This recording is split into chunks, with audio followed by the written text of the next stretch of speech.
Galimas šaudymas, tiesiog likite stotyje, kol pareigūnai įeis vidun. Summerhouse žvaigždės Vesto Wilsono pusbrolis kaltinamas žmogžudyste, auka paties Vesto močiutė.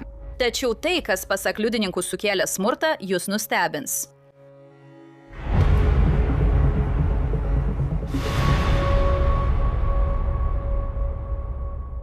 Sveiki atvykę į Crime Fix. Aš Angela Levy.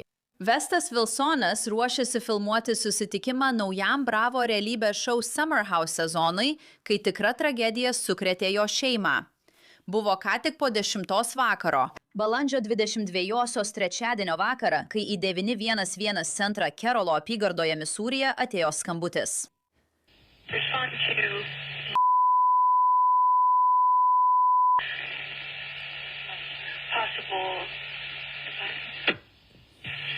Galimas šaudymas.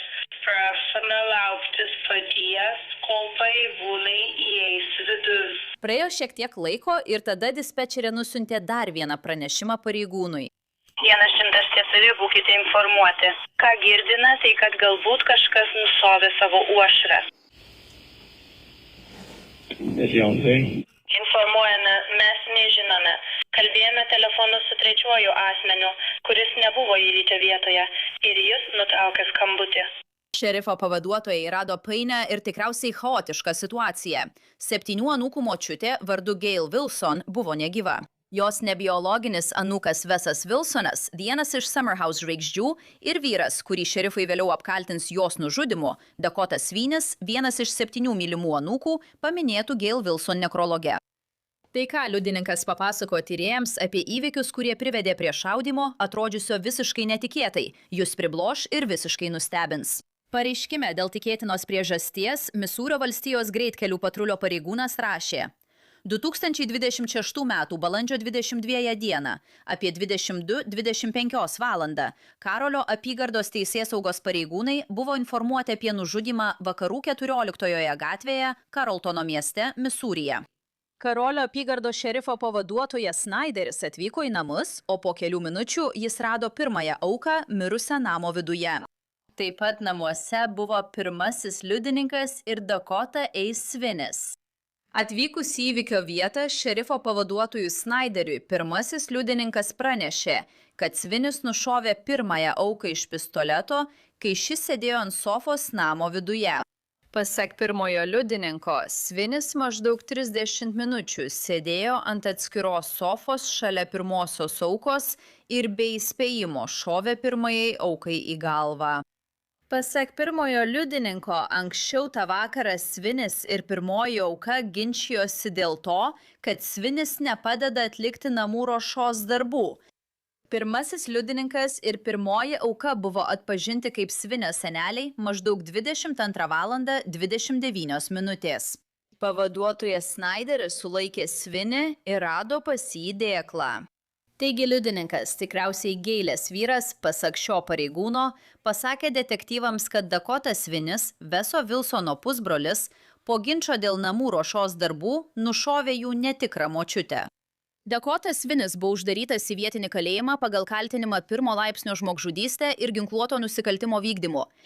Ir įsivaizduokite, Dakota Svinis turi patirties teisėsaugos srityje. 2024 metais jis buvo paskirtas Misūrio valstijos gamtos apsaugos departamento agentu vienoje iš apskričių. Vietos naujienos paskelbė apie jo paskirimą. Jis buvo baigęs mokymus apie savigynos taktiką, šaunamuosius ginklus ir nusikaltimų tyrimus. Tuo tarpu Gail Wilson šeima jos nekrologe prisiminė jos gerumą. Jie sakė, kad ji turėjo savo vitražų verslą, dirbo vadovė vietinėje vaizdo įrašų parduotuvėje ir prižiūrėjo šeimos vaikus. Ji kartu su bažnyčios draugėmis siuvo antklodės ir net pati dar mokydamasi vidurinėje mokykloje restauravo Volkswagen Beetle variklį. Vestas Wilsonas viešai nekomentavo savo močiutės mirties. Jis buvo Niujorke, kur filmavo naują Summerhouse atšaką mieste. Taigi, kad išnagrinėtume šią tikrai nerimą keliančią bylą, noriu pakviesti Matą Manginą. Jis yra buvęs prokuroras, o šiuo metu advokatas baudžiamosiose bylose. Matai, labai ačiū, kad prisijungiai. Vertinu tai. Ačiū tau, Anžinėte. Matai, kai pirmą kartą perskaičiau apie šią bylą, nežinau kaip tau, bet kai perskaičiau šios bylos priesaiką patvirtintą pareiškimą, pagalvojau, ką? Na, žiūriu į šią močiutę, kuri mėgsta siūti. Ji atrodo kaip tipiška mylinti močiutė. Ji prižiūri visų vaikus. Ji turėjo vitražų verslą. Ji mėgsta siūti ir kartu su draugėmis siuva antklodes. Ji eina į bažnyčią. Ji prižiūri visų vaikus. O Dakotas Svinis, vienas iš jos anūkų, kaltinamas tuo, kad nušovė ją per ginčą dėl namų ruošos darbų. Na, ką jūs manote? Na, tu teisi, Anžinėte. Kai perskaitai priesaiką patvirtintą pareiškimą dėl pagrįsto įtarimo, tai šiurpina. Žinai, štai vaikinas, kuris regis 30 minučių sėdėjo su savo močiute ant sofos, šalia jos ar visai arti. O tada, pasak senelio, jis išsitraukia ginklą ir nušauna savo močiutę į galvą, ją nužudo. Jie paskambina numeriu 911, jis vis dar sėdi ten. Atsiranda policija, jie jį suima. Tai tiesiog šiurpina, žinai, nesvarbu, ar buvo ginčas ar ne, kad, žinai, kažkas tiesiog išsitrauks ginklą ir nušaus žmogų į galvą. Su kuriuo jie sėdėjo 30 minučių, jau nekalbant apie tai, kad tai tavo močiutė. Teisingai. Ir man tas pats, galvoju savo, visų pirma, žinai, senelis ten sėdi. Ir jei pažiūrėsi į jų nuotrauką nekrologe ir į jų Facebook puslapį, jie atrodo kaip laiminga pora, kartu senstanti.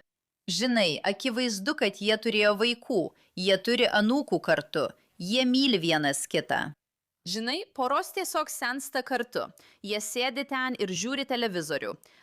Ir aš negaliu įsivaizduoti šio senelio, gailės vyro, sėdinčio ten ir stebinčio tai. Ir tada likti tikriausiai tiesiog apstulbęs, šoke, galbūt bijodamas dėl savo paties gyvybės. Kaip, kasgi galėjo sukti šio vargšo vyro galvoje ir jo vyresniais senatvės metais, kai jis buvo liudininkas savo žmonos nužudymo? Taip, na, aš net negaliu to įsivaizduoti. Ir sunku tai suvokti, kai pagalvoji, kad štai žmogus sėdi su savo žmona ir anūku. Ir staiga, žinai, anūkas išsitraukia ginklą, šauna žmonai į galvą ir ją nužudo. Tai yra daugiau nei šokas. Kaip į tai reaguoti? Akivaizdu, kad reakcija buvo paskambinti 911. Akivaizdu, ji mirė iš karto, nes manau tai buvo pranešta kaip nužudymas ir pareigūnai sureagavo. Ir kai jie atvyko, auka jau buvo mirusi. Ten buvo ir senelis, liudininkas. Ir buvo Dakota, žudikas, laukęs, kol atvyks policija. Noriu parodyti areštinės nuotrauką ekrane, matai. Nežinai, nuotrauka yra nuotrauka. Tai tik vienos akimirkos nuotrauka. Bet tikrai atrodo, kad kažkas čia ne taip, kažkas nėra gerai. Ir aš nežinau, ar vėliau sužinosime, kad šis vyras turi psichikos sutrikimų. Nežinau, ar sužinosime, kad jis vartojo narkotikus. Aš nežinau visų šių dalykų, ar ne vieno iš jų, bet tas vyras atrodo visiškai apsileidęs. Ir aš tai sakau todėl, kad mes taip pat galime palyginti tai su jo nuotrauka, kai jis buvo gamtos apsaugos agentas. 2024 metais Misūrio gamtos apsaugos departamentas paskelbė, štai vienas iš mūsų naujų agentų Merserio apygardoje ir jis atrodo tvarkingai, švariai nusiskutęs savo uniformoje. Jis buvo Misūrio valstijos teisėsaugos pareigūnas. Taigi čia kyla daug klausimų. Ar tai buvo jo tarnybinis ginklas, ar tiesiog asmeninis ginklas? Kas su juo darėsi? Taigi, jei esate gynybos advokatė, nuo ko pradėtumėte? Nuo ko pradėtumėte šioje situacijoje? Na, žinote, čia yra daug ką išnarplioti. Turiu omenyje, žinote, iš to, ką žinome, iš naujienų pranešimų, atrodo, kad kilo ginčas. Ginčas ar nesutarimas tarp Dakotos, kaltinamojo ir močiutės dėl namų ruošos darbų. Iš to sprendžiu, kad jis gyvena ten kaip suaugęs vyras su savo seneliais, jei jie ginčijasi dėl namų ruošos darbų. Taigi, žinote, čia kyla pirmas klausimas. Kodėl šis suaugęs vyras gyveno su močiute ir seneliu? Ir kodėl jis neatlieka savo dalies namų ruošos darbų? Akivaizdu, kad čia yra tam tikra dinamika, kuri neatitinka to, ką paprastai įsivaizduojame apie jauną teisėsaugos pareigūną. Taigi tai nėra įprastos aplinkybės. Ir tada, žinote, manau, faktas, kad jie turėjo šį nesutarimą, o po 30 minučių jis tiesiog išsitraukia ginklą ir ją nušauna. Tai tikrai daro šią bylą pirmojo laipsnio žmogžudystę, o ne kažkokiu aistros proveržio atveju. Kai susipyksti, prarandi savitvardą ir padarai kažką, dėl ko vėliau gailiesi. Čia buvo laiko atvėsti. Yra momentas, kai jis tyliai sėdi šalia savo, žinote, būsimos aukos, o tada staiga išsitraukia ginklą ir ją nušauna ją. Paneigia kaltinimą. Jis yra nekaltas, kol neįrodyta jo kaltė. Noriu tai dar kartą pabrėžti. Močiutė. Močiutė. Siuvimas, lopinių siuvimas su draugėmis, lankymasis bažnyčioje, vitražų gamyba. Tiesiog tikra močiutė. Taip, sunku įsivaizduoti labiau užuojaudą keliančią auką. Ne. Ir ne, žinote, aplinkybės nesukelia jokio užuojautos ar supratimo dėl to, kas, kaip teigiama, čia įvyko. Turiu omenyje, tai yra visiškai atsitiktina. Štai močiutė sėdi čia. Galbūt jie anksčiau šiek tiek supyko dėl namų ruošos darbų. Bet iš to, ką žinome, jis tiesiog išsitraukia ginklą, sėdėdamas ant sofos ir šauna jai į galvą. Tokiam elgesiui nėra jokio logiško paaiškinimo. Viena iš pagrindinių priežasčių, kodėl apie tai rašo žiniasklaida, yra ta, kad Gail, šios bylos auka yra Vesto močiutė. Wilsonas, kuris dalyvauja labai populiarioje laidoje Vasaros namai, rodoma per Bravo. Ji tikrai labai populiari. Ir jie kaip tik ruošiasi pradėti filmuoti naują sezoną. Kitą dieną po to vakaro, kai tai įvyko, jis turėjo pradėti filmuoti naują sezoną. Ir aš nežinau kaip, bet kažkaip ši žinia neišėjo į viešumą daugiau nei savaitę. Noriu pasakyti, ši žinia visą savaitę buvo laikoma paslaptyje. Ir todėl jis visiškai to nekomentavo. Mes nematėme jokių jo komentarų apie, žinote, močiutės gedėjimą ar kažką panašaus. Ar turite kokį nors minčių apie tai? Turiu omenyje, tai žmogus, kuris dalyvauja realybės šou. Realybės šou sukasi apie įvaizdį, dramą ir tai, kaip tave mato kiti. Ką apie tai manote, Matai, kaip teisininkas? Na, tai yra tragedija daugybė skirtingų aspektų. Žinote, be abejo, Gailės šeima, esu tikras, yra sukrėsta dėl to. Ir žinote, mums sunku iki galo suvokti, kaip kažkas tokio atsitiktinio paveikia žmonės. Tačiau pasekmės paliečia ir Vestą Wilsoną, galbūt jo karjerą. Turiu omenyje, kaip tai paveiks jo karjerą. Kaip tai paveikia kitus žmonės, kurie buvo artimi Gail, draugus, šeimą. Taigi, kai nutinka kažkas panašaus, kai įvyksta tokia tragedija, pasekmės, žinote, šeimos nariams ir aukai artimiems žmonėms tikrai labai stipriai paveikia jų gyvenimą.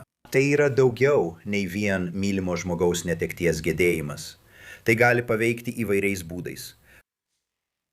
Taip, be abejonės. Todėl man bus įdomu pamatyti, ar jis galiausiai pakomentuos šią situaciją. Manau, kad tikriausiai ne, jei jis to dar nepadarė. Turiu omenyje, dabar tai jau pateko į naujienas, o jis yra žmogus, apie kurį rašoma naujienose. Taigi, įdomu, ar jis tai pakomentuos, ar jie ketina kažką daryti, nežinau. Turiu omenyje, žinau, kad realybės šou turėtų būti apie tikrovę. Mes dažnai žinome, kad tai tarsi sukurta realybė, arba žinote, jie įterpia šiek tiek dramos. Bet jei jie ketina tai įtraukti į laidą, turiu omenyje, žinau, kad tu nesi Holivudo žmogus, bet tu jau ilgą laiką esi šioje srityje. ir jau ilgai analizuoji bylas. Taip, turiu omenyje, Anžete, niekas manęs nenustebintų dėl to, kas galėtų atsidurti realybės šou. Žinai, ir kažkas tokio, tikrai yra įdomu, turiu omenyje. Žmonės domisi, kaip kiti reaguoja į tragedijas ir panašius dalykus. Bet, aišku, yra ir kita to pusė. Ir tai yra, ar ši laida bando užsidirbti pinigų, ar kelti reitingus iš močiutės tragiškos mirties. Taigi, tai tarsi dviešmenis kardas. Žmonės domisi, bet jie domėsis abiem aspektais. Tai įdomi siužeto linija. Ir tai jau per daug. Žinai, tu tarsi peržengiai ribas, įtraukdama šią siaubingą tragediją į šį realybės šou. Taip, tai visiškai tragiška ir tai tiesiog tikrai siaubinga. Ši vargšė moteris, jos vyras, visa šeima, man tai tiesiog neįtikėtina. Tikrai taip. Ir pamatysime, ar sužinosime daugiau apie tai. Net nežinau, ką galėtumėte man pasakyti apie šių įvykių aplinkybės. Tai tiesiog siaubinga. Ir nežinau, ką jo advokatai darys toliau. Bus įdomu pamatyti, ką prokurorai nuspręs daryti šioje situacijoje. Ar jie sieks mirties bausmės šioje byloje ar ne. Turiu omenyje, atrodo, kad galbūt jie galėtų, bet aš nežinau. Tikrai nežinau. Aš per mažai žinau apie politiką Kerolo apygardoje, kaip jie tai spręstų ir ar tai tikrai atitinka įstatymą, bet tai atrodo visiškai siaubinga. Na, jūs teisus ir žinote, prokurorai turės atidžiai išnagrinėti, ar yra pakankamai sunkinančių aplinkybių, kurias jie turėtų įrodyti mirties bausmės byloje. Žinote, tai daugiau nei tik įrodyti kaltę dėl pirmojo laipsnio žmogžudystės. Jūs pereinate į antrąjį teismo etapą, bausmės etapą, kuriame turite įrodyti sunkinančias aplinkybės. O kita vertus, gynyba ieškos galimų gynybos argumentų. Mes nežinome jo psichologinės būklės, mes nežinome jo psichikos sveikatos istorijos. Iš pirmo žvilgsnio tokioje situacijoje atrodo, kad būtina atlikti bent jau psichikos sveikatos įvertinimus ir nustatymus, ar jis visų pirma gali stoti prieš teismą. Antra, ar jis buvo nepakaltinamas.